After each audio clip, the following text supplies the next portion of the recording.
paano naman kami mga OFWs? What if may naaksidente sa amin? What if naaksidente ako? Paano ang aking pag-claim? Paano ang pag-submit ng aking mga requirements? Dahil ang OVI ay fully digital at InsurTech, hindi na po kinakailangang ipadala ang mga original documents at ipadala sa Pilipinas para lang po makapag-claim ang mga OFWs natin. All you have to do as an OFW is padala ang mga documents, original documents, through email or via Viber sa ating OVI Customer Care.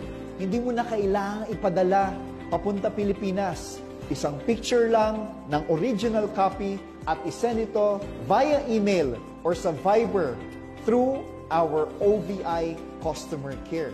Fully digital, walang kahirap-hirap, and once ma-complete and ma-verify ang mga documents na kinakailangan, siguradong-sigurado, i-cover po yan ng ating Seal Pro.